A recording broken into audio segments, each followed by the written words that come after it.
Bonjour à tous. Alors, je me présente, Frédéric Davançant. Donc, je suis maître de conférence au sein de l'Université du Littoral.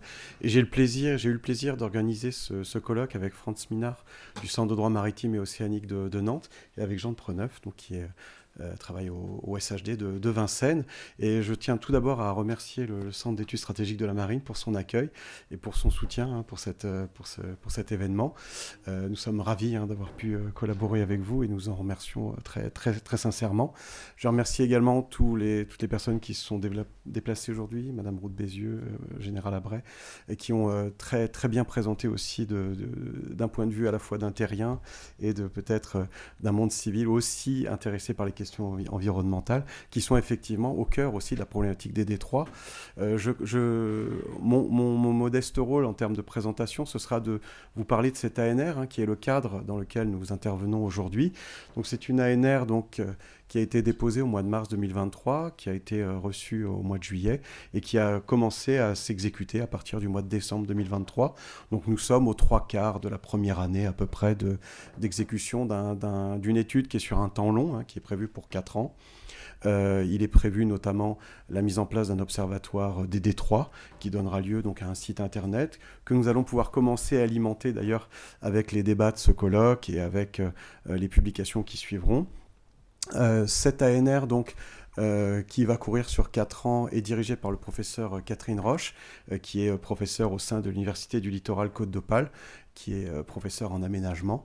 Donc c'est pour montrer, avec la participation cet ANR, en fait, comprend un consortium avec 4 laboratoires.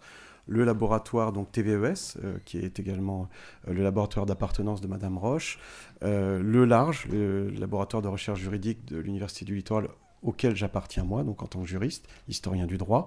Il y a également le Centre de droit maritime et océanique de Nantes, auquel appartient Franz Minard, qui en est un des directeurs adjoints.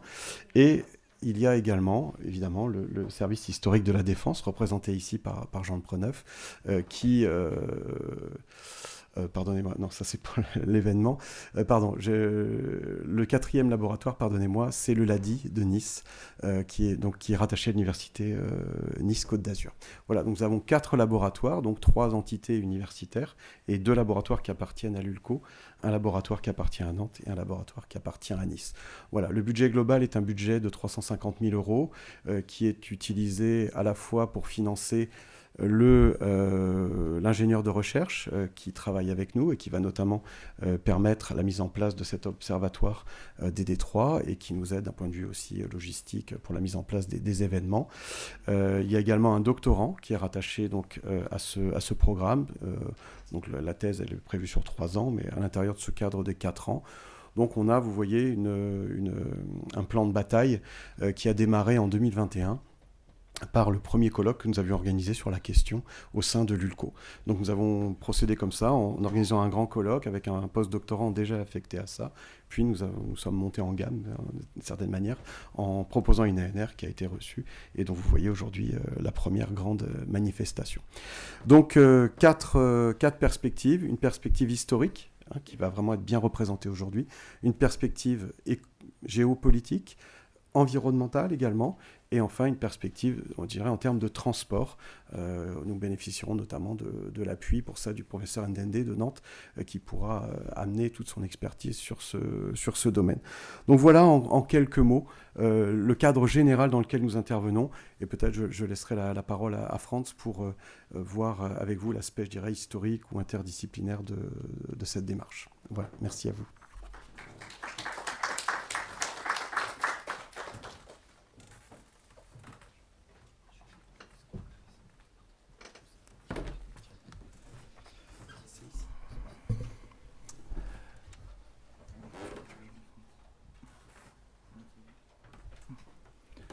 Bonjour à tous, je suis Franz Minard, directeur adjoint du Centre de droit maritime océanique. Je me joins à Frédéric Davançant pour les remerciements que nous pouvons exprimer très chaleureusement à tous nos partenaires, à tous les intervenants et au CESM qui nous accueillent aujourd'hui. Je vais vous donner quelques éléments très rapides sur la genèse en fait, de ce projet, la genèse de l'équipe qui a constitué ce programme autour de l'histoire, du droit et de la géopolitique. Nous sommes réunis avec Frédéric Davançon, Jean de Préneuf et moi-même dans le cadre d'une coopération qui s'inscrit sur la longue durée dans notre laboratoire également nantais. Je tiens à rappeler que c'est le plus vieux laboratoire de droit maritime français et qu'il existe en son sein des études d'histoire du droit maritime qui ont été fondatrices. Ce laboratoire, aujourd'hui dirigé par le professeur Martin Ndende, a connu quelques grands historiens du droit comme Philippe Jean Hess, mais aussi quelques grands professeurs comme le professeur Beurier, qui interviendra également dans notre colloque.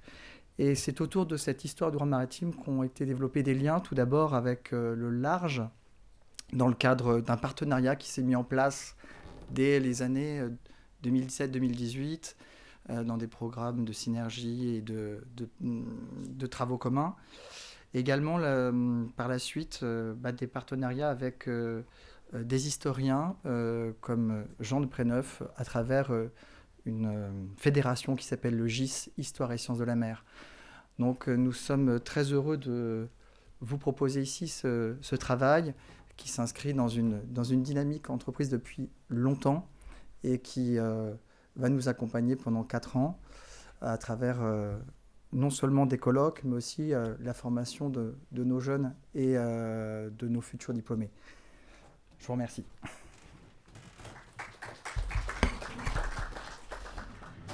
Bien, comme vous voyez, l'équipage est riche, divers, vient de loin, et maintenant il est temps de rentrer un petit peu dans la tôle et de poser un petit peu le cadre des débats, même si le général avait commencé à le faire. Nous allons nous intéresser au cours de ces 2 journées à des espaces singuliers, en effet, parce que leurs caractéristiques géographiques les placent au cœur de l'humanité, de la diffusion d'Homo sapiens à aujourd'hui. On apprenait encore ce matin le lancement de grandes manœuvres devant Taïwan par la marine de la République populaire de Chine.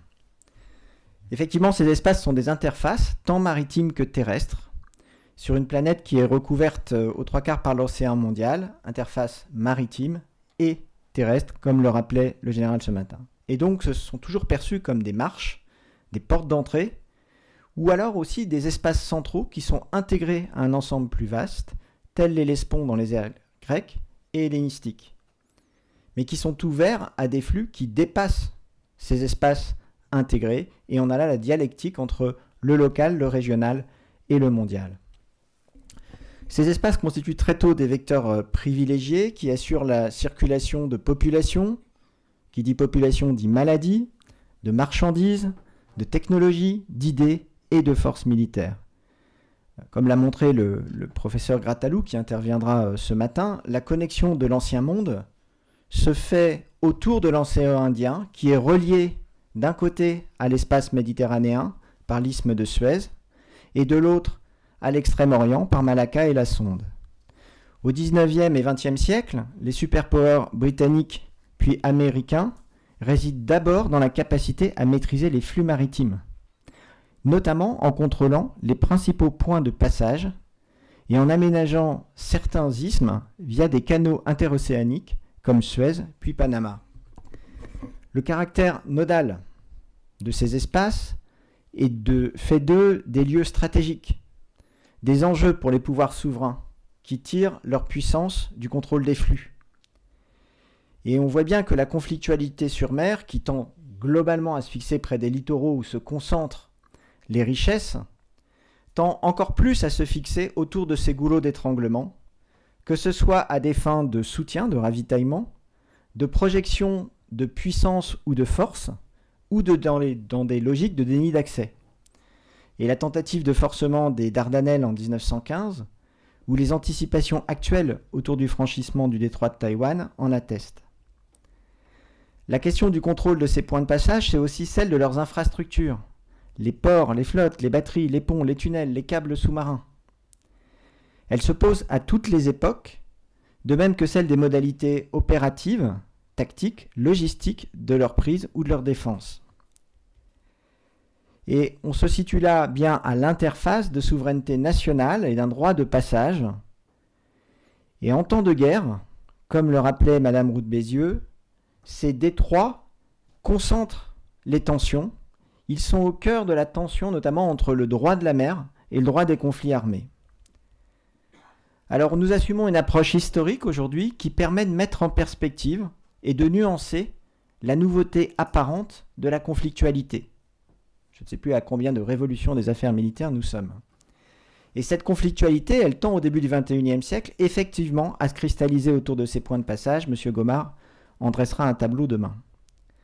Le cadre normatif multilatéral, au-delà le mode de régulation des relations internationales, qui est inspiré encore aujourd'hui par l'Occident, est en fait remis en cause par des compétiteurs qui assument le retour à des politiques de puissance.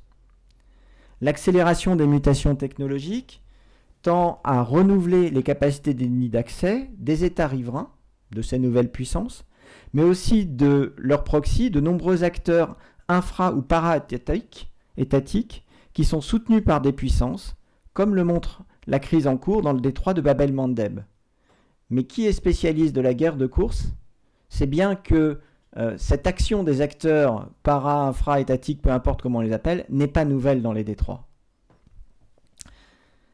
Et donc il s'agit aujourd'hui de croiser le regard d'académiques, d'experts et de praticiens, qu'ils soient civils ou militaires, en multipliant et en croisant les approches, l'approche historique, l'approche géographique, l'approche économique, l'approche opérationnelle, et bien sûr également économique. L'exhaustivité en la matière est illusoire. On compte entre 150 et 180 détroits d'importance, et on va se concentrer sur quelques cas emblématiques, comme Malacca, Taïwan, le Pas-de-Calais et Gibraltar, qui représentent encore aujourd'hui à eux quatre près des 2/3 des flux de navires transitant par des détroits. On essaiera aussi, dans la mesure du possible, de ne pas se contenter du regard occidental. Alors, pour cela, 2 temps. Tout d'abord, on va essayer de replacer les détroits dans le temps long des rivalités géopolitiques, géostratégiques, puis on s'intéressera plus précisément aux modalités opérationnelles de leur contrôle en temps de guerre au fil de l'histoire. Et dans un second temps, éclairé par cette mise en perspective, on essaiera de faire jouer la concordance des temps chère à Jean-Noël Jeannet pour aborder les enjeux actuels et à venir. Pas de bonne prospective sans mise en perspective. Tout d'abord en étudiant les dimensions matérielles, juridiques et logistiques, et ensuite en se concentrant sur les principaux points de tension en ce début du XXIe siècle. Donc c'est bien une démarche en 2 temps, prendre le temps du recul pour mieux envisager les enjeux actuels et de demain. Voilà, le portulan étant dressé, on va maintenant prendre la mer et on va céder la place aux intervenants de la première table ronde que j'invite d'ores et déjà à venir à la table. Merci.